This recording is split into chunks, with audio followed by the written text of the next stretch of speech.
صل علی محمد فاتحہ۔ بسم اللہ الرحمن الرحیم۔ صراط الذین انعمت علیہم۔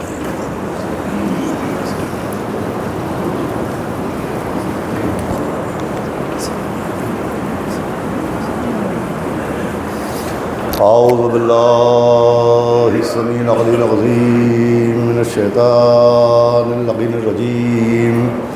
بسم اللہ الرحمن الرحیم۔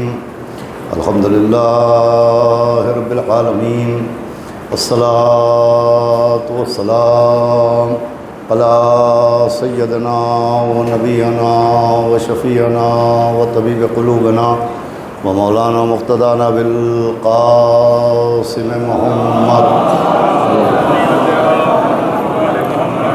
و آلہ الطیبین الطاہرین المعصومین و لعنۃ اللہ علی اعدائہم اجمعین من یومنا ھذا الی یوم الدین۔ اما بعد فقط قال رسول اللہ صلی اللہ علیہ وآلہ وسلم، بسم اللہ الرحمن الرحیم۔ زینوا مجالسکم بذکر علی ابن ابی طالب۔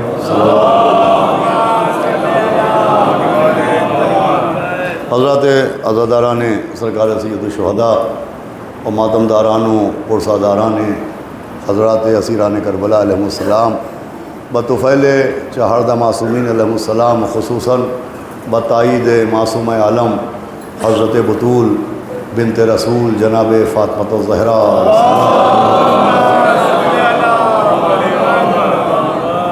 انجمن یادگار معصومین کی جانب سے منعقد اس قدیم عشر مجالس میں آج دوسرا روز ہے۔ کل سے جو گفتگو کا سلسلہ شروع ہوا ہے اس میں نے پیغمبر اسلام سرکار ختمی مرتبت آئیں قبلہ تشریف لائیں، ایک صلوات پڑھیں محمد ایک صلوات اور پڑھ دیں محمد آپ کے سامنے پیغمبر اسلام صلی اللہ علیہ وآلہ وسلم کی مشہور ترین حدیث کی تلاوت کرنے کا شرف حاصل کیا، جس میں پیغمبر اسلام نے اس حدیث کے ذریعے قانون مجلس بیان فرمایا اور حکم دیا کہ ہر وہ نشست، ہر وہ مجمع جس کے اوپر لفظ مجلس کا اطلاق ہوتا ہے، اس کے لیے ضروری یہ ہے کہ وہ اپنی نشست کو، اپنی گفتگو کو جناب امیر المومنین غالب کل غالب مولانا علی بن ابی طالب زینت۔ اور اسی حدیث کی بنیاد پر جو لوگ کل تشریف فرما تھے، میں نے عرض کیا تھا، اسی حدیث کی بنیاد پر دستور مجلس و قانون مجلس یہی ہے کہ جب سے کم ہندوستان میں اس طرز کی خطابت و اس طرز کی ذاکری ہو رہی ہے، ہمارے تمام علماء سابقین اور تمام خطباء سابقین کا طریقہ ذاکری، طریقہ خطابت یہی رہا ہے کہ امام حسین کے مصائب سے پہلے مولا علی کے فضائل بیان کیے جاتے ہیں، واقعہ کربلا سے پہلے جناب امیر المومنین کی ولایت اور خلافت بلا فصل کی دلیلیں دی جاتی ہیں، مولا حسین علیہ السلام کی مصیبتوں سے پہلے غدیر کی اہمیت بیان کی جاتی ہے۔ حالانکہ مولا علی علیہ السلام کی شہادت، بہت توجہ سنیے گا، کل تمہید گزر چکی ہے، مولا علی علیہ السلام کی شہادت ہوئی ہے 40 ہجری میں، اور مولا حسین علیہ السلام کی شہادت ہوئی ہے 61 ہجری میں۔ مولا علی اور امام حسین کی شہادت کے بیچ میں 20 سال کا، 20 برس کا فاصلہ ہے۔ 20 برس پہلے مولا علی دنیا سے گئے اور 20 برس بعد واقعہ کربلا نمودار ہوا۔ آخر کیا سبب ہے کہ مولا علی اور امام حسین کی شہادت میں اتنا فاصلہ ہے، مگر مجلسوں میں اس ذکر کے ذریعے اس فاصلے کو بلا فصل کر دیا جاتا ہے؟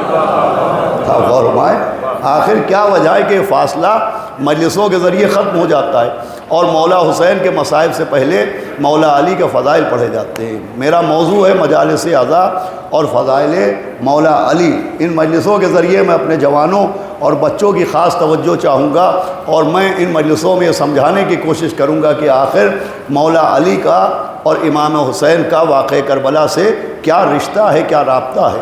تو یہ جو دستور مجلس ہے کہ مصائب سے پہلے فضائل، یا حسین سے پہلے یا علی، واقعہ کربلا سے پہلے واقعہ غدیر بیان کیا جاتا ہے، تو اس کا ربط یہ ہے کہ وہ لوگ جنہوں نے امام حسین علیہ السلام کو قتل کیا، وہ یزید ملعون جس نے مولا حسین کے قتل کا حکم دیا، وہ ابن زیاد جس نے اس حکم کو عملی جامہ پہنایا، وہ عمر سعد جو لشکر یزید کا کمانڈر بنا، وہ شمر جو امام حسین علیہ السلام کا قاتل بنا، یہ جتنے بھی قاتلین امام حسین ہیں، خود تاریخ کے دامن میں ان کا اعتراف موجود ہے۔ میں نے کل عرض کیا تھا جب مولا حسین نے پوچھا کہ کیا میں نے معاذ اللہ حرام کو حلال کیا، کیا جائز کو ناجائز کیا، کیا شریعت پیغمبر میں کوئی ترمیم کی، تو ایک زبان ہو کے جواب دیا گیا تھا کہ بغضاً لأبیک، کہ ہم آپ کو آپ کے باپ کی عداوت میں قتل کر رہے ہیں۔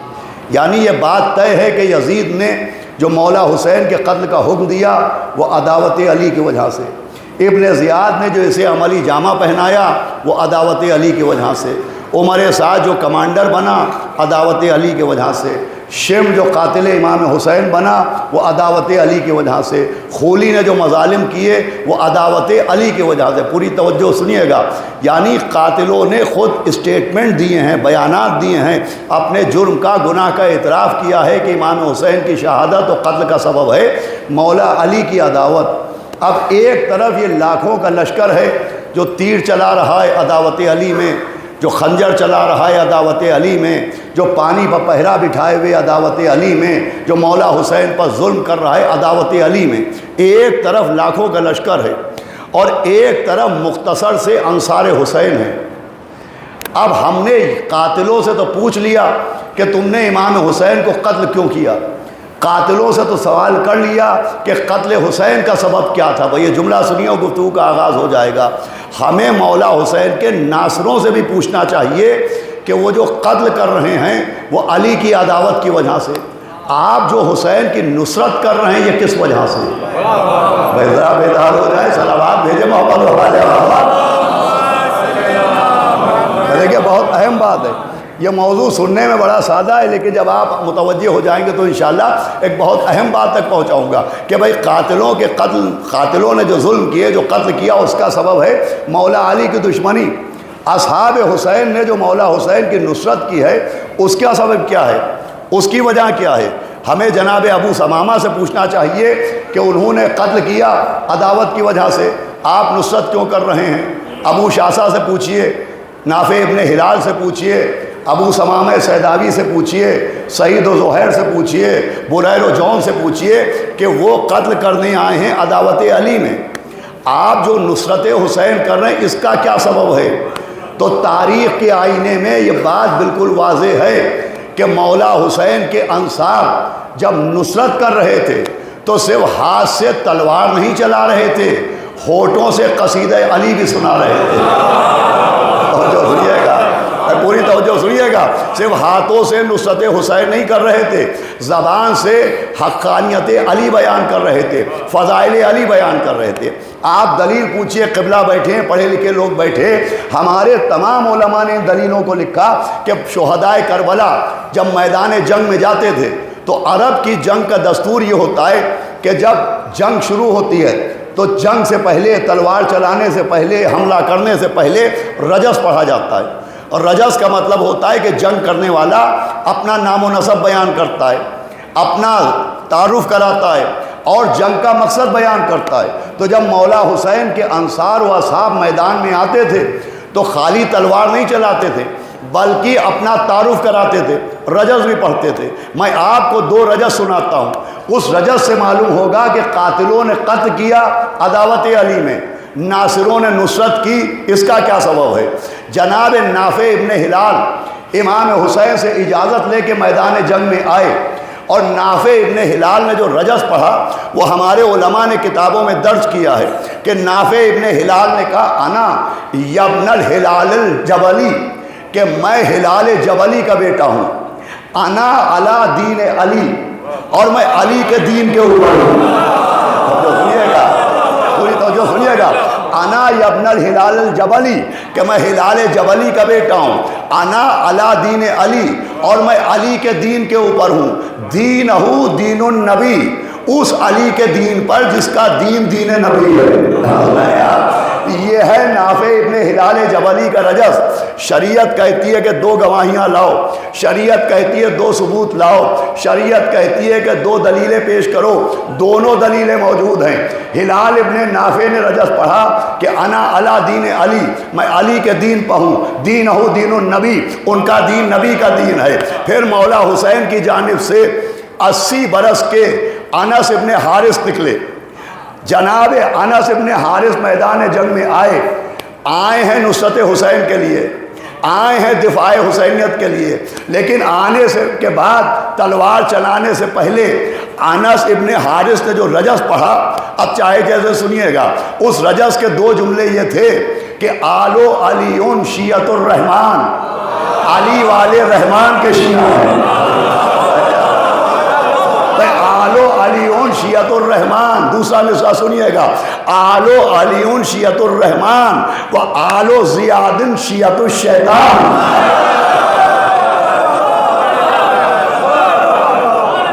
دیکھیے میں کہاں تک آپ کو پہنچاؤں گا انشاءاللہ، کہ علی والے رحمان کے شیعہ ہیں اور زیاد والے شیطان کے شیعہ ہیں۔ علی والے توجہ فرما رہے ہیں آپ۔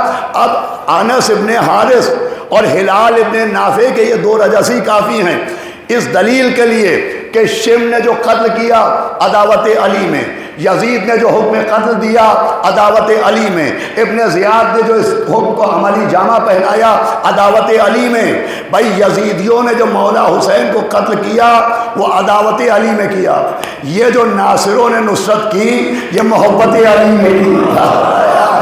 بھائی ادھر سے مصائب نہیں، ادھر سے تیر چلے عداوت علی میں، ادھر سے سینے بڑھے محبت علی میں، ادھر سے خنجر چلا عداوت علی میں، ادھر سے گلا بڑھا محبت علی میں، ادھر سے نیزے چلے عداوت علی میں، ادھر سے سینہ بڑھا محبت علی میں۔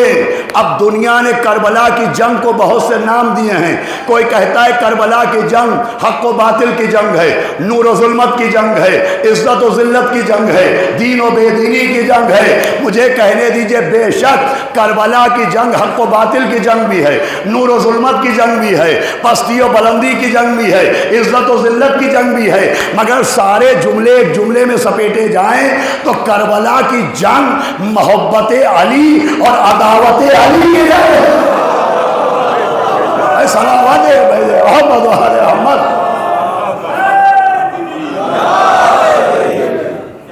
ایک صلوات بھی پڑھے محمد و آل محمد۔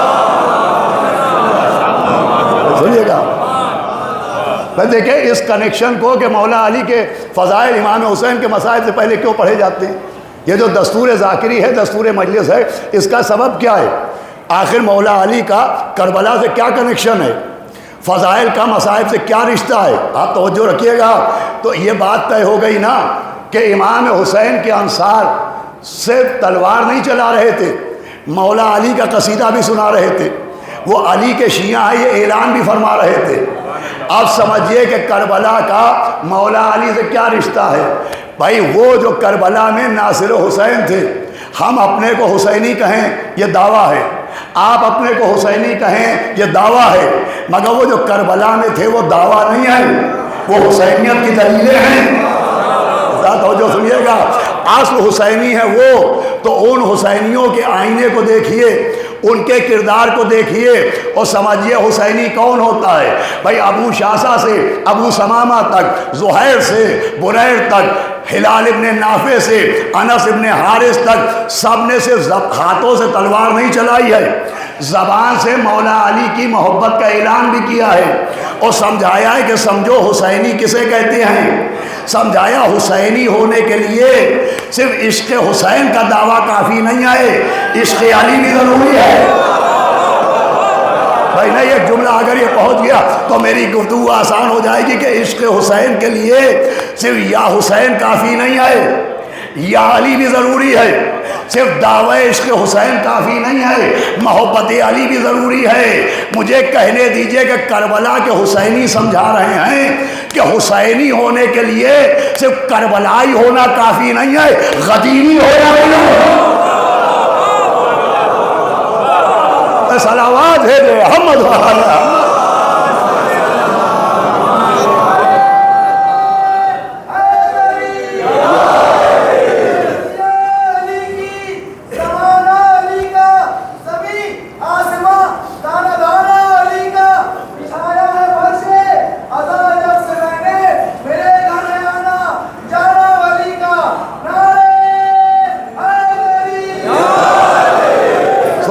بچے اللہم صلی علی محمد والے، ہمارے بچے غور سے سنیں، بہت اہم گفتگو ہے بھائی۔ حسینی ہونے کے لیے کربلائی ہونا کافی نہیں ہے، غدیری ہونا بھی ضروری ہے۔ کربلا کے حسینی بتا رہے کربلا جانا مگر غدیر سے منہ موڑ کے نہ جانا۔ بتاؤ جو ہمارے ہیں آپ بھائی، کربلا کو سمجھنے کے لیے غدیر ضروری ہے۔ آج ٹیکنالوجی کا زمانہ ہے، آج موبائل کا زمانہ ہے، آج ویڈیوز کا زمانہ ہے، شاید یہ لفظ آپ تک پہنچ جائے بھائی۔ کربلا کو تبھی سمجھا جائے گا جب غدیر کو اسکپ نہ کیا جائے۔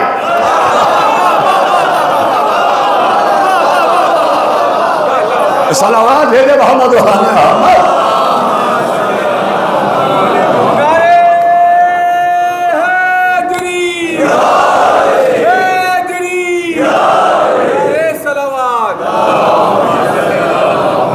سمجھیے گا اس بات کو، کربلائی ہونا کافی نہیں ہے، کربلائی ہونے کے ساتھ غدیری ہونا ضروری ہے۔ اس لیے کہ صرف کربلا پہنچنا یقیناً باعث ثواب ہے، باعث اجر ہے، لیکن غدیر اس لیے ضروری ہے کہ مشاہدہ کہتا ہے کہ ایک طبقہ ایسا ہے کہ ادھر ایام عزا ہے، وہ عزا خانوں میں نظر آتا ہے، علم اٹھاتا نظر آتا ہے، یا حسین کے نعرے لگاتا نظر آتا ہے، تعزیہ اٹھاتے نظر آتا ہے، لیکن عید غدیر میں نظر نہیں آتا ہے۔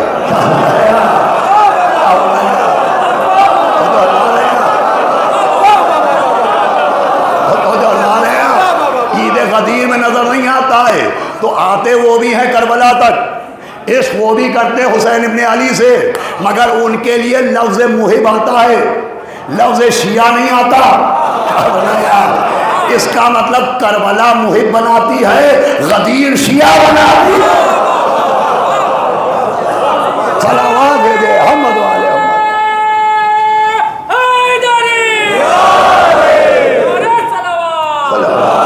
بات واضح ہو رہی ہے بھائی۔ یہ مسائل سے پہلے فضائل علی، کربلا سے پہلے غدیر، شہادت سے پہلے ولایت، یا حسین سے پہلے یا علی۔ میں سشرے میں اس کا کنیکشن بیان کروں گا۔ تو کربلا سمجھنے کے لیے غدیر ضروری ہے۔ کربلا تب تک سمجھ میں نہیں آئے گی جب تک غدیر سمجھ میں نہ آئے۔ کربلا کو سمجھنے کے لیے غدیر کو سمجھنا ضروری ہے، اور غدیر کو سمجھنے کے لیے فضائل سننا ضروری ہے۔ صلوات بھیجے محمد دیکھیں، میں بات کو بہت آسان کر رہا ہوں اپنے بچوں جوانوں کے لیے کہ کربلا کے لیے غدیر ضروری ہے، اور غدیر کو سمجھنے کے لیے، غدیر تک پہنچنے کے لیے فضائل ضروری ہیں۔ یہ فضائل زینہ ہیں جو ولایت تک پہنچاتے ہیں، یہ فضائل ذریعہ ہے جو غدیر سمجھاتے ہیں۔ اور پھر فضائل کی اتنی اہمیت ہے کہ یہ صرف دوست نہیں جانتے، اہمیت فضائل کو دشمن بھی جانتے تھے۔ اسی لیے جب حاکم شام مولا علی کی شہادت کے بعد چپے چپے میں مسلط ہو گیا تو تاریخ گواہی دے رہی ہے کہ حاکم شام نے مولا علی کے دنیا سے جانے کے بعد جو پہلا کام کیا وہ تھا اخفاء فضائل۔ بھائی فضائل کو چھپایا جائے، وہ حدیثیں جو مولا علی کی شان میں ہو بیان نہ ہو، وہ حدیثیں جو اہل بیت اطہار کی شان میں ہو بیان نہ ہو۔ بھائی حاکم شام نے سب سے پہلے کاہے پر پابندی لگائی؟ روزہ رکھنے پر نہیں، نماز پڑھنے پہ بھی نہیں۔ نماز کا تو اتنا شوق تھا کہ جمعے کی نماز بدھ ہی کو پڑھا دیتے تھے۔ جڑ جائیے گا، نماز کا تو اتنا شوق تھا کہ بغیر بسم اللہ کے نماز پڑھا دیتے تھے۔ صلوات بھیجے محمد۔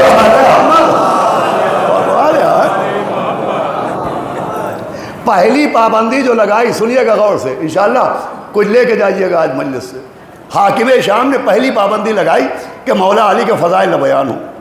جناب رشید ہجری، جناب میثم تمار، حجر ابن عدی، یہ جو اصحاب امیر المومنین شہید ہوئے یہ فضائل علی بیان کرنے کی وجہ سے ہوئے۔ حاکم شام نے بھائی پوری توجہ سنیے گا، پہلی پابندی لگائی کہ مولا علی کے فضائل نہ بیان ہوں، چنانچہ دورے کیے شہروں کے۔ اب میں آپ کو تاریخ سنا رہا ہوں۔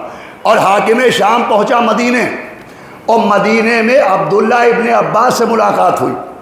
عبداللہ ابن عباس وہ ہستی ہیں کہ اس میں فرقے کی بات نہیں، ملت مسلمہ کا ہر فرقہ عبداللہ ابن عباس کو سب سے بڑا مفسر قرآن مانتا ہے۔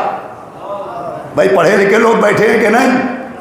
سب سے معتبر مفسر قرآن مانا جاتا ہے عبداللہ ابن عباس کو۔ جو بھی تفسیر قرآن لکھتا ہے وہ عبداللہ ابن عباس کا سہارا ضرور لیتا ہے۔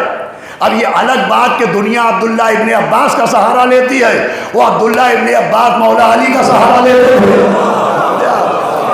لیکن بہرحال سب سے بڑا مفسر قرآن مانا جاتا ہے عبداللہ ابن عباس کو۔ حاکم شام مدینے پہنچا عبداللہ ابن عباس کے پاس، اور اس نے سلام کرنے کے بعد ابن عباس سے کہا کہ آپ تک میرا حکم پہنچا کہ نہیں پہنچا؟ کہ کیا حکم؟ کہ میرا حکم ہے کہ آپ ہرگز اپنے بھائی علی کے فضائل نہ بیان کریں۔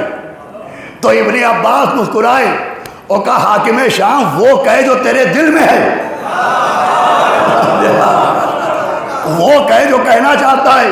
تو حاکم شام نے کہا میں یہی کہنا چاہتا ہوں کہ آپ علی کے فضائل نہ پڑھا کریں۔ تو ابن عباس نے کہا تو یہ نہیں کہنا چاہتا ہے کہ میں علی کے فضائل نہ پڑھوں، تو یہ کہنا چاہتا ہے کہ میں قرآن نہ پڑھوں۔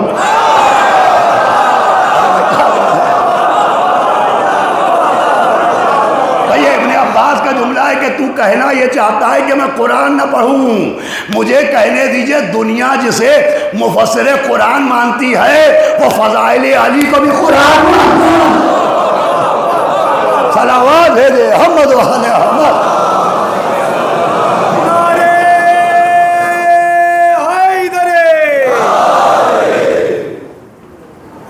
مفسر قرآن عبداللہ ابن عباس نے کہا تو یہ کہنا چاہتا ہے کہ میں قرآن نہ پڑھوں، اس لیے کہ علی کے فضائل تو قرآن میں موجود ہے۔ اب دیکھیں مولا علی کے فضائل کے لیے ایک جملہ ہے، جب علی کے فضائل بندے پڑھتے ہیں تو فضائل کہلاتی ہیں، جب خدا پڑھتا ہے تو قرآن کہلاتا ہے۔ توجہ فرمائیے گا۔ تو پہلی پابندی جو لگائی وہ مولا علی کے فضائل پر لگائی کہ کوئی فضائل علی نہ پڑھے، اگر کوئی فضائل پڑھے دفتر سے نام کاٹ دو، کوئی فضائل پڑھے زبان کاٹ ڈالو، کوئی فضائل پڑھے اس کی گواہی قبول نہ کرو۔ یہ حاکم شام نے مولا علی کی شہادت کے بعد پہلا کام کیا کہ فضائل پر لگایا بین۔ اب جب فضائل پر پابندی لگا چکا تب اپنی زندگی میں یزید کو اپنا خلیفہ بنایا۔ بھائی چاہے جیسے سنیے گا، پہلا کام کیا اخفاء فضائل، فضائل پہ پابندی۔ دوسرا کام کیا یزید کو اپنا خلیفہ بنایا۔ فضائل گھٹانے کے بعد، فضائل چھپانے کے بعد یزید کو اپنا خلیفہ بنایا۔ اب چاہے جیسے سنیے گا، مجھے کہنے دیجئے اس کا مطلب جہاں فضائل چھپائے جاتے ہیں وہیں یزید پائے جاتے ہیں۔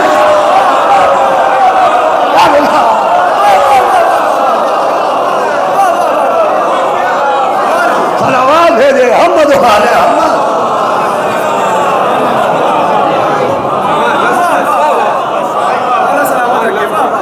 بھئی جو کربلا میں لاکھوں یزید جمع تھے یہ اس کوشش کا نتیجہ تھے کہ انہیں حقیقت علی نہ معلوم ہو، انہیں فضائل علی نہ معلوم ہو، انہیں مناقب علی نہ معلوم ہو۔ تو فضائل کا چھپانا یزید بناتا ہے، فضائل کا چھپانا یزید بناتا ہے۔ اب آخری آدمی تک سنیے گا، فضائل کا چھپانا یزید بناتا ہے، فضائل کا سنانا کیا ہوتا ہے یہ مجھ سے سنتے چلیے۔ میں نے عرض کیا کہ ہم آپ حسینیت کا دعویٰ کریں یہ دعویٰ ہے، لیکن جو کربلا کے 72 ہیں وہ حسینیت کی اصل تصویر ہیں۔ انہی حسینیوں میں ایک حسینی ہے جس کا نام ہے وہب کلبی۔ سنیے گا، آخری آدمی سے توجہ چاہتا ہوں، اور یہی آج کی مجلس کا سب سے اہم تحفہ ہے۔ وہ وہب کلبی جو اپنی ماں و زوجہ کے ساتھ پہلے نصارہ تھا، پیرو جناب عیسیٰ تھا، جناب مریم کے بیٹے کا ماننے والا تھا، اور زیادہ دن نہیں گزرے کربلا کی معراج بہت جلدی ہو گئی، حور کی قسمت براق بن گئی، تو وہب کی قسمت رفرف بن گئی۔ بہت تیزی کے ساتھ وہب کلبی حسینیت کی فہرست میں داخل ہوئے۔ مجھے بتائیے راتوں رات جناب وہب کلبی حسینی کیسے بن گئے؟ مریم کے بیٹے کا ماننے والا زہرا کے بیٹے کا عاشق کیسے ہو گیا؟ ویسا میرے ساتھ آئیے گا، میرے بچے جوان غور سے سنیں، وہ سبب کیا ہے، وہ ریزن کیا ہے جس نے وہب کلبی کے دل میں انقلاب پیدا کر دیا۔ میں ریفرنس بھی دے رہا ہوں، معالی السبتین دوسری جلد، ایسی کتاب نہیں کہ کسی کتب خانے میں پڑھی ہے اور دیمکوں نے قبضہ کر رکھا ہے۔ صلوات بھیجے محمد علیہ بھائی، بہت سی کتابوں کا مطالعہ تو صرف دیمک ہی کرتے ہیں، کوئی پڑھنے والے ہی نہیں ہے آج کل، کوئی کتابوں کا عاشق ہی نہیں ہے۔ دمت الثاقبہ میں روایت ہے کہ جب امام حسین کا قافلہ کربلا کے قریب تھا اور وہب کلبی اور ان کی ماں اور ان کی بیوی یہ تھے خانہ بدوش۔ خانہ بدوشوں کا کوئی ایک وطن نہیں ہوتا، آج یہاں ہے، کل وہاں ہے، پرسوں وہاں ہے۔ ان کا خیمہ امام حسین کے خیمے کے سامنے لگا تھا۔ وہب کلبی اپنے خیمے سے نکلے، اب جو دیکھا تو سامنے کچھ مسافروں کے خیمے ہیں، مولا حسین کا خیمہ، اصحاب حسین کا خیمہ، اور خیموں کے اندر سے تلاوت قرآن کی آواز آ رہی ہے۔ وہب کلبی نے سنا کہ خیموں کے اندر سے تلاوت قرآن کی آواز آ رہی ہے، اور بھی خیمے سے ایک شخصیت نکلی جس کے ماتھے پر سجدے کا نشان نہیں تھا، عبادت کا سورج نکلا ہوا تھا۔ ارے بھائی چاہے جیسا سنے آپ، مولا حسین کو دیکھا، پھر وہب کلبی کی نظر پڑی کہ ایک لشکر ہے جو آدھا کلومیٹر دور ان مسافروں کی نگرانی کر رہا ہے، انہیں واچ کر رہا ہے۔ تو جناب وہب کلبی اس لشکر کے پاس پہنچے اور کہا بھئی یہ کون لوگ ہیں جن کی تم نگرانی کر رہے ہو؟ یہ کون لوگ ہیں جن کی تم نگرانی کر رہے ہو؟ سنیے گا۔ تو لشکر یزید نے کہا کہ یہ حسین ابن علی ہیں۔ کہا کون حسین؟ کہا نبی کے نواسے۔ تو جیسے ہی وہب کلبی نے سنا، کہا اچھا وہ حسین جو مباہلے میں نبی کے گواہ تھے۔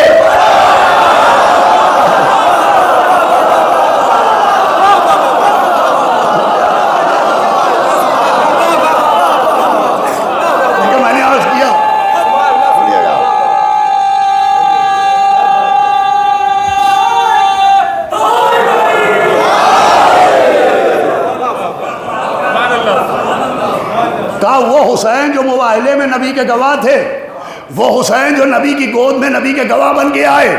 بھائی وہب کلبی کا یہ جملہ بتا رہا ہے کہ سارے فضائل نہ صحیح، فضیلت مباہلہ سے واقف تھے۔ تو سنیے میں جو عرض کر رہا ہوں، فضیلت مولا حسین سے، فضیلت مباہلہ سے واقف تھے۔ تو لشکر عزیز نے کہا وہی حسین جو مباہلہ میں نبی کے گود میں آئے، گواہ بن کے آئے۔ تو وہب کلبی نے کہا تم لوگ ان کی نگرانی کیوں کر رہے ہو؟ تو لشکر یزید نے جواب دیا کہ انہوں نے ہمارے خلیفہ کی بیعت نہیں کی ہے، انہوں نے ہمارے خلیفہ کی بیعت نہیں کی ہے۔ بھئی آخری آدمی سے سنیے گا، وہب کلبی نے کہا تم نے کسے خلیفہ بنایا؟ کہا ہم نے یزید کو خلیفہ بنایا ہے۔ تو وہب نے کہا وہ یزید جو میسونہ کا بیٹا ہے۔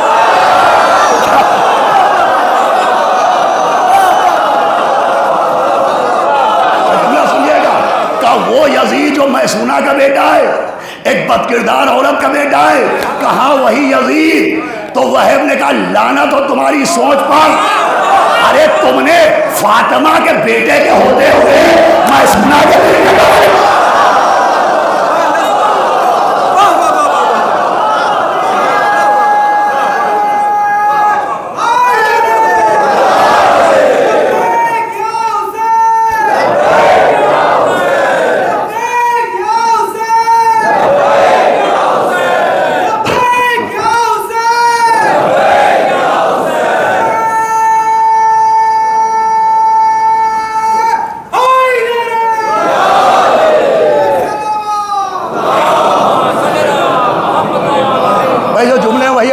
افسوس تم نے فاطمہ کے بیٹے کے ہوتے ہوئے میسونہ کے بیٹے کو اپنا خلیفہ مانا۔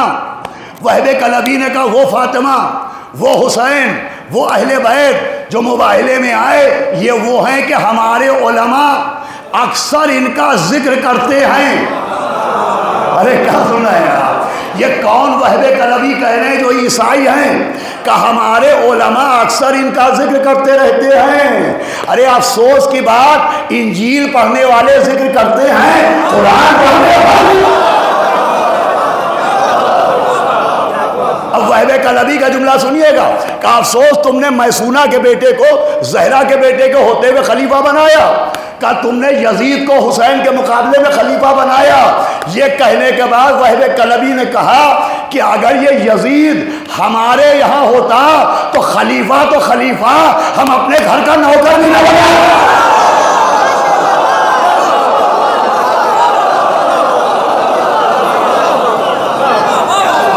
صلوات بھیجے ہم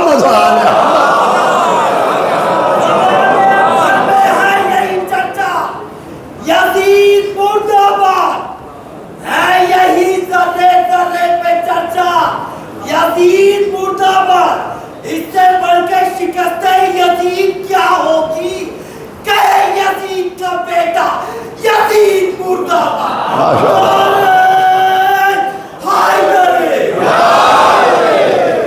ماشاء اللہ، مولا سلامت رکھے، میری بات پہنچ گئی۔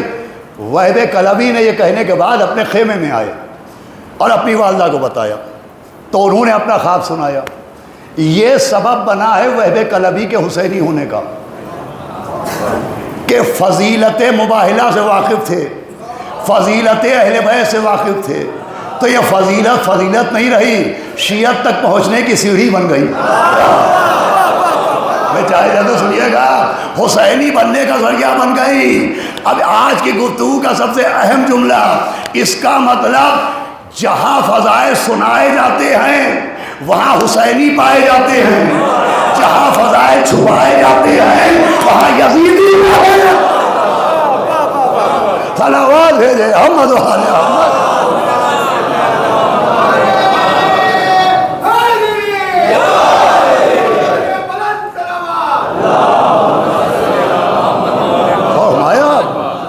بھائی یہ جو ہمارے علماء نے، بزرگوں نے، آپ یہ تاریخ خطابت پڑھ لیجئے، آپ 150 برس پہلے مجلسوں میں ہوتی تھی روضہ خوانی۔ روضہ خوانی کیا ہے؟ کتاب ہے روضۃ الشہداء، علامہ محمد حسین وائس کاشفی کی کتاب۔ جیسے اردو میں میر انیس مرزا دبیر کے مرثیے ہیں، ویسے ہی آج بھی ایران میں روضہ خوانی ہوتی ہے، تو روضہ خوانی ہوتی تھی، تو روضہ خوانی کرنے والوں کو روضہ خوان کہا جاتا تھا۔ پھر حدیث خوانی شروع ہوئی، کتاب خوانی شروع ہوئی۔ علامہ سبت حسن ہنسوی سے ہندوستان میں، میں آپ کو ذاکری کی تاریخ سنا رہا ہوں، یہ طرز خطابت شروع ہوا۔ تب سے لے کے اب تک دستور یہی ہے کہ پہلے فضائل پھر مصائب، پہلے یا علی پھر ہائے حسین، پہلے غدیر پھر کربلا۔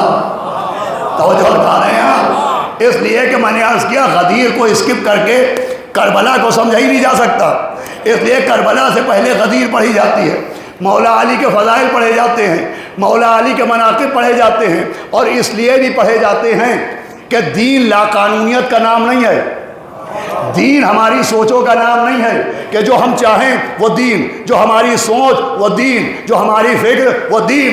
ہماری سوچ تو یہ ہے کہ قبلہ حسن مہندی صاحب تشریف فرمائیں، میں ان سے کہوں کہ میں نماز کا پابند ہوں، لیکن روز نماز میں 2 رکعتوں میں سورہ الحمد پڑھا جاتا ہے، وہی سورہ الحمد کب تک پڑھوں؟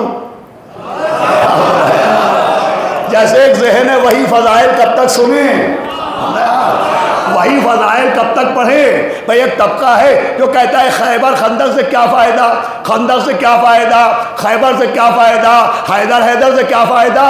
ارے بھائی ایران نے دکھا تو دیا کہ حیدر ہے،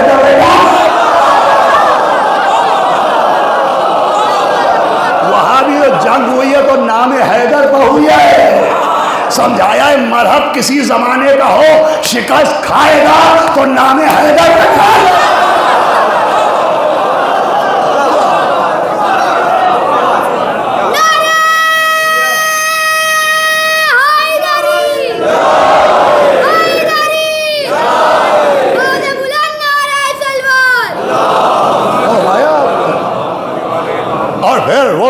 امام رضا علیہ السلام کا ملک ہے۔ ارے جن کے نام کا سکہ مسافر کے بازو پر بن جائے،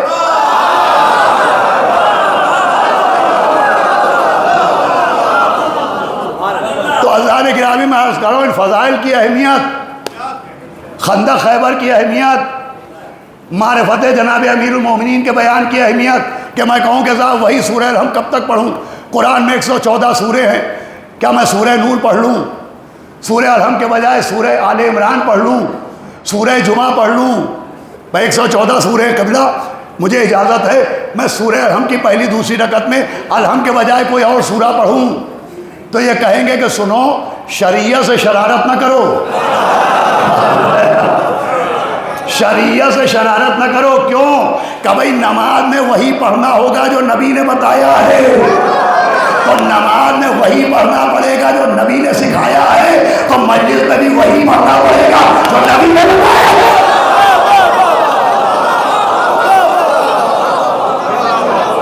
بھائی جس نبی نے بتایا کہ نماز کی پہلی دوسری رکعت میں سورہ الحمدی پڑھنا، اسی نبی نے بتایا زینو مجالسکم بذکر علی ابن ابی طالب۔ صلوات پڑھے محمد و آل محمد۔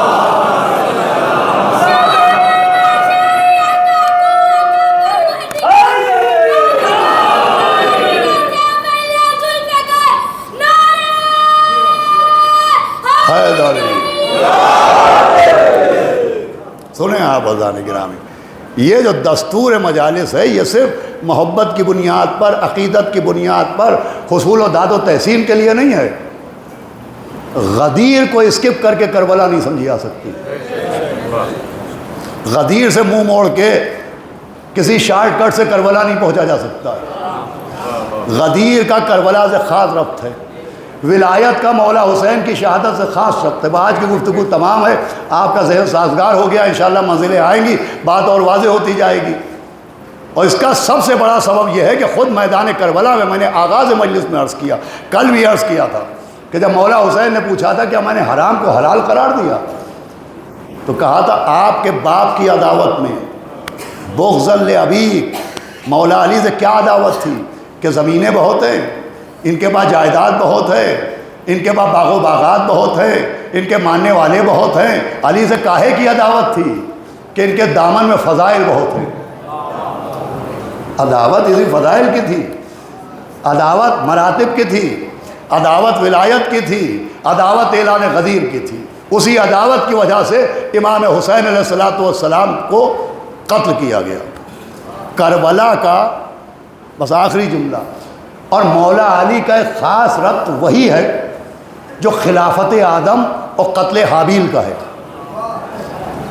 میں نے بڑی آسانی سے عرض کیا، شاید بچے نہیں سمجھ پائے، جو رشتہ جناب آدم کی خلافت اور حضرت حابیل کے قتل کا ہے، وہی مولا علی کی ولایت اور قتل حسین کا رشتہ ہے۔ بھائی حابیل کا قتل ظاہر قابیل نے کیا، لیکن قابیل کے پیچھے ماسٹر مائنڈ تھا ابلیس۔ ماسٹر مائنڈ تھا ابلیس۔ یہ ابلیس نے قابیل کو آمادہ کیا کہ حابیل کو قتل کرے۔ یہ حابیل کو کیوں قتل کروایا؟ ان کے باپ آدم کی عداوت میں، چاہے جیسے سنیے گا، دشمنی تھی جناب آدم سے، بدلہ لیا حابیل سے۔ اس کا مطلب باپ کا بدلہ بیٹے سے لینا پرانے شیطانوں کی پرانی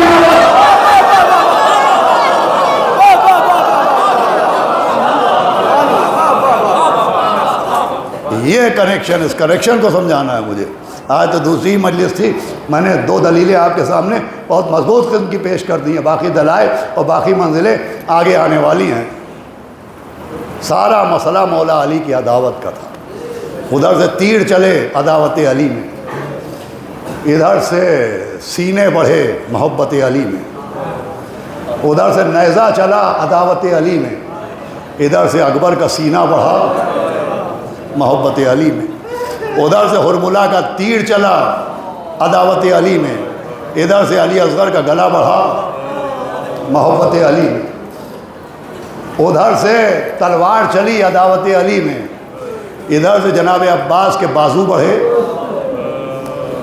محبت علی میں، ادھر سے کند خنجر چلا عداوت علی میں، ادھر سے سوکھا گلا بڑھا محبت علی میں، ادھر سے نیزوں کی انیاں چلیں عداوت علی میں، ادھر سے بیویوں کے سروں کی چادریں بڑھی محبت علی میں، ادھر سے شمر کا تازیانہ بڑھا عداوت علی میں، ادھر سے سید سجاد کی پشت بڑھی محبت علی میں، ارے ادھر سے شمر کا تماچا بڑھا عداوت علی میں، ادھر سے سکینہ کا رخسارہ بڑھا محبت علی میں۔ اور آج بھی دنیا دو حصوں میں تقسیم ہے، یہی محبت و عداوت کی جنگ ہے۔ وہ لوگ جو عزا کے، ماتم کے، ولایت کے دشمن ہیں مولا علی کی عداوت میں، اور یہ جو مجمع بیٹھا ہوا ہے یہ مولا علی کی محبت میں، یہ سارا معاملہ عداوت و محبت کا تھا۔ کربلا میں جو ایک جوان کے سینے میں نیزہ مارا گیا، جس کے تابوت کی شبیہ کے میں آج آپ ماتم کرنے آئے، وہ علی اکبر جو مولا حسین کی خواہش کا نتیجہ تھے کہ نبی کے بعد ایک تڑپ تھی کہ اپنے نانا کی زیارت کی جائے، تو مولا حسین نے دعا کی تھی پالنے والی ایسا بیٹا دے کہ جسے دیکھ کے اپنے نانا کی زیارت ہو جائے۔ اور بیٹا چھٹے امام سے کسی نے پوچھا، آپ رونے پہ آمادہ ہیں، کہ حضرت کسی ایک انسان کے لیے سب سے زیادہ سکون کی بات کیا ہوتی ہے، سب سے زیادہ سکون کب ملتا ہے؟ تو امام نے فرمایا جب جوان بیٹا چلتا پھرتا نظر آئے، کہ جوان بیٹا ادھر سے چلا ادھر آ گیا، ادھر سے گیا ادھر چلا گیا۔ فرمایا سب سے زیادہ سکون تب ملتا ہے جب جوان بیٹے کو انسان چلتا پھرتا دیکھے۔ پوچھنے والے نے پوچھا سب سے زیادہ دل کب پھٹ جاتا ہے؟ کہ جب اسی جوان کا لاشا دیکھے، جب اسی جوان کا جنازہ دیکھے۔ بھائی بیٹا اور باپ، انسان تو انسان ہوتا ہے۔ نبی کے پاس 2 عرب کے دیہاتی آئے اور ایک اونٹ پر جھگڑا تھا، ایک کہہ رہا تھا یہ اونٹ میرا ہے، دوسرا کہہ رہا تھا یہ اونٹ میرا ہے، کوئی فیصلہ نہیں ہو رہا تھا۔ تو اس میں سے ایک نے کہا یا نبی اللہ یہ اونٹ میرا ہے۔ کہ تیرے پاس دلیل کیا ہے؟ کہ دلیل یہ ہے کہ ابھی آپ اسے ذبح کروائیے، اس کا سینہ چاک کروائیے، اس کا دل نکلوائیے، تو اس کے دل میں 2 زخم ہوں گے، اگر زخم نہ نکلے تو اس کی قیمت میں اس آدمی کو دے دوں گا، اور اگر زخم نکلے تو یہ مجھے قیمت دے دے۔ نبی نے حکم دیا، سینہ چاک کیا گیا، ناکے کا دل نکالا گیا۔ اب جو دیکھا تو دل میں 2 زخم موجود تھے۔ نبی نے کہا یہ بتا تجھے کیسے پتا تھا کہ دل میں زخم موجود ہوں گے؟ آواز دی یا نبی اللہ مجھے یقین تھا۔ کیوں یقین تھا؟ کہا اس لیے کہ ایک دن میں نے اس کے سامنے اس کے 2 بچے ذبح کر دیے تھے، مجھے یقین تھا کہ جس کے سامنے اس کے بیٹے ذبح کر دیے جائیں، بچے ذبح کر دیے جائیں، اس کے دل میں زخم بہت ہوگا۔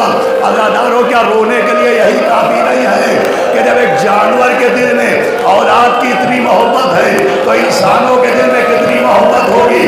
ابھی مولا حسین کے دل میں وہ علی اکبر کہ جو شبیہ پیغمبر تھے کتنی محبت ہوگی۔ دیکھیں مولا حسین و علی اکبر 6-7 منٹ پڑھنا ہے مجھے، روتے ہوئے اٹھے گیا شہزادے اکبر کا ماتم کرنا ہے آپ کو۔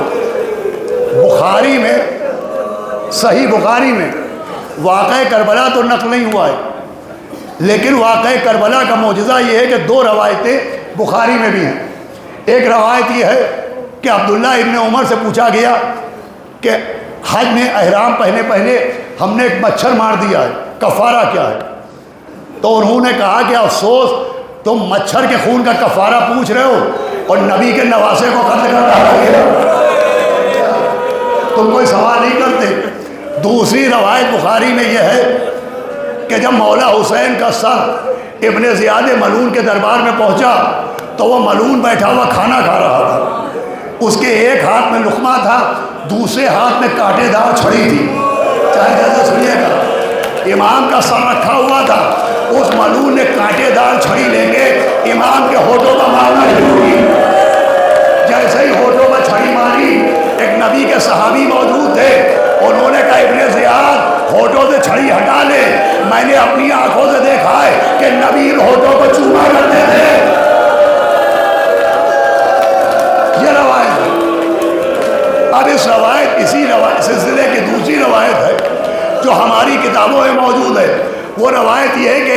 زیاد نے، ملعون نے چھڑی تو امام کے ہونٹوں سے ہٹا لی، لیکن پھر وہ چھڑی امام کی زلفوں میں پھرانے لگا اور امام سے کہا کہ حسین تم تو بہت جلدی ضعیف ہو گئے، تمہارے بالوں میں سفیدی کیوں آ گئی، تمہاری ریش سفید کیوں ہو گئی؟ بھائی روایت کا جملہ ہے کہ بی بی زینب ٹوٹی کمر پکڑ کے کھڑی ہوئی، عجب جملہ کہا کہ ابن زیاد میرا بھائی بوڑھا ہوا نہیں، غم اکبر نے بوڑھا کر دیا۔ ارے جب تک حسین نے لاش اکبر نہیں دیکھا تھا بالوں میں سیاہی تھی، ریش سیاہ تھی، مگر اب جو اکبر کے پاس پہنچے ایڑیاں رگڑتے ہوئے بیٹے کو دیکھا، کہا یا بنیا الم دنیا بعدک لفا، ارے میرے لال اب تیرے بعد حسین زندہ رہے گا۔ ماشاءاللہ ماشاءاللہ، آواز بلند۔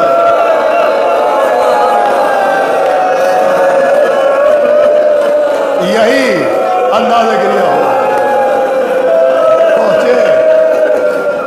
اب دیکھیے میں زیادہ تر اس موقع پر میر انیس کے 2 بند سناتا ہوں اور اس کے بعد ایک روایت۔ اکبر میدان میں گئے، سارے مصائب آپ نے محرم میں سنے ہوں گے، گھوڑے سے گرے، باپ کو سلام کیا، میر انیس نے نظم کیا کہ سن کر یہ استغاثہ ہے فرزند خوش خصال، سید نے آقی کے ہلا عرش ذوالجلال، کھولے جناب فاطمہ کی بیٹیوں نے بال، ارے بانو پکاری خیر تو ہے اے علی کے لال، ارے کس کے پسر سے کون سی مادر بچھڑ گئی، صاحب بتاؤ کیا میری گودی اجڑ گئی، ارے نیزے سے کس کے لال کا زخمی ہوا جگر، کرتے ہیں کس کی لاش کو پامان اہل شر، کہتا ہے کون رن میں تڑپ کر پدر پدر، ارے اب گھر سے میں نکلتا ہوں، نکلتی ہوں یا سید البشر۔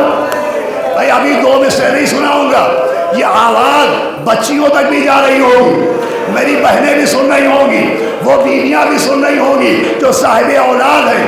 دیکھیں اللہ نے ماں کو ایک ایسی طاقت دی ہے جو باپ کے حصے میں بھی نہیں آئی، وہ طاقت یہ ہے کہ 50 بچے چیخے، مگر اگر ماں کا اپنا بچہ رونے لگے تو ماں اپنے بچے کی آواز کتنا ہی شور ہو ضرور پہچان لیتی ہے، ماں اپنے بچے کی آواز ضرور پہچان لیتی ہے۔ اب سنیے، سن کر یہ استغاثہ ہے فرزند خوش خصال، ارے سید نے آگی کہ ہلا عرش ذوالجلال، کھولے جناب فاطمہ کی بیٹیوں نے بال، ارے بانو پکاری خیر تو ہے اے علی کے لال، ارے کس کے پسر سے کون سی مادر بچھڑ گئی، صاحب بتاؤ کیا میری گودی اجڑ گئی، نیزے سے کس کے لال کا زخمی ہوا جگر، کرتے ہیں کس کی لاش کو پامال اہل شر، کہتا ہے کون رن میں تڑپ کر پدر پدر، اب گھر سے میں نکلتی ہوں یا سید البشر، ارے پردہ نہ مجھ سے کیجئے، سب جانتی ہوں میں آواز یہ اسی کی ہے۔ ماشاءاللہ ماشاءاللہ ماشاءاللہ۔ 2 منٹ بننے تمام ہو رہی ہے، آواز یہ اسی کی ہے، پہچانتی ہوں میں۔ پھر لاش اکبر کی جو مقتل سے اٹھا لائے حسین، جاب الب شیر کو جنگل سے اٹھا لائے حسین، چاند کو شام کے بادل سے اٹھا لائے حسین، نوجوان کو صف اول سے اٹھا لائے حسین، دی صدا اپنا پسر آن کے لے جا بانو، چھن گیا برچی سے اکبر کا کلیجہ بانو۔ 1 منٹ بننے تمام ہے، اکبر کا لاشا آیا، بی بی زینب آ گئی، رقیہ آ گئی، ام رباب آ گئی، لبابہ آ گئی، کلثوم آ گئی۔ مولا حسین نے دیکھا اکبر کی لاش پر ساری بیویاں ہیں، اکبر کی ماں نظر نہیں آ رہی ہے، آواز فضا اکبر کی ماں کو لے کے آؤ۔ فضا پہنچی، خالی خیمہ، ام لیلہ بال کھولے، آنکھیں کھولے، چھت کو دیکھ رہی ہیں، ہاتھ جوڑی کا بیوی، ہاتھ جوڑے کا بیوی، آقا بلا رہے ہیں، اکبر آ گئے ہیں، لیلہ نے ہاتھ ٹکائے، یا علی کہہ کے دائیں مڑی، خیمے کے پردے سے ٹکرائی، بائیں مڑی، خیمے کے پردے سے ٹکرائی، سامنے چلی، خیمے کے پردے سے ٹکرائی۔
کہتی